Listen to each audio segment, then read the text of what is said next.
Alors, il y a 4 ans, je passais mes journées en réunion, à répondre à des emails urgents et à bosser tous les week-ends pour tenir des deadlines impossibles. Aujourd'hui, quand les conditions sont bonnes, je pars surfer, je profite plus de mes enfants et surtout mon business tourne mieux qu'avant.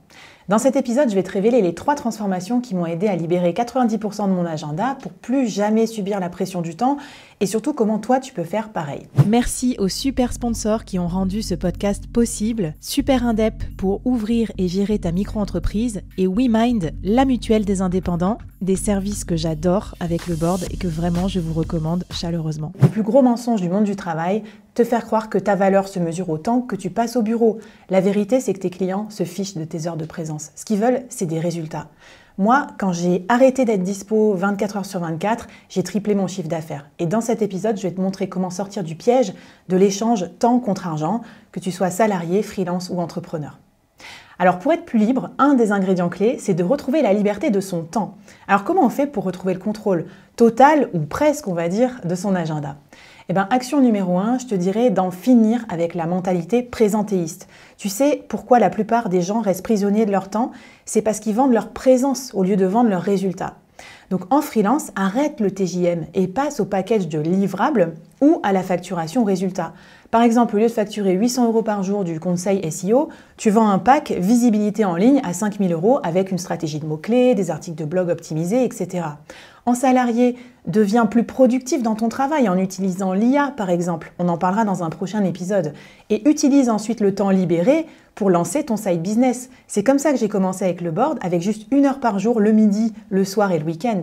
Et si tu es entrepreneur, cherche le meilleur effet de levier possible en vendant des produits au lieu de vendre du service pur. Mon incubateur en ligne, par exemple, me rapporte aujourd'hui 3 fois plus que mes missions clients avant, avec 10 fois moins de temps investi. Action numéro 2, favorise aussi le travail asynchrone, c'est-à-dire arrête d'être dans la réaction permanente. Utilise plutôt des outils asynchrones comme les messageries au lieu de passer des appels téléphoniques. Coupe tes notifs, utilise Loom pour faire des retours détaillés à tes clients au lieu de faire des réunions à tout bout de champ. Mets aussi en place des process comme par exemple des foires aux questions, des templates d'email pour répondre aux questions fréquentes. Et bref, protège ton temps aussi en bloquant des plages de travail profond sans interruption pour pas que les personnes te bouffent du temps. Du temps pour travailler sur l'important aussi au lieu de l'urgent, comme ça tu seras toujours dans l'anticipation. 3e action, revois tout ton système de travail pour le rendre plus intelligent. Utilise des IA pour t'assister dans ton travail, automatise ce que tu peux, crée aussi des workflows, des process de travail intelligents, délègue des choses à tes clients, à tes équipes, à ton manager ou tu peux même recruter des freelances ou un assistant virtuel pour t'aider. Tu dépenses de l'argent mais tu récupères du temps pour pouvoir en profiter. Bon, je sais ce que tu vas me dire, mais Flavie, mes clients, mon patron vont jamais accepter ça. En fait, c'est faux. La preuve, moi je vais te dire, en étant moins disponible qu'avant, c'est là que j'ai triplé mon chiffre d'affaires. Pourquoi ? Parce que la rareté crée de la valeur aussi. Quand tu n'es pas dispo H24, les gens respectent beaucoup plus ton temps et tes conseils.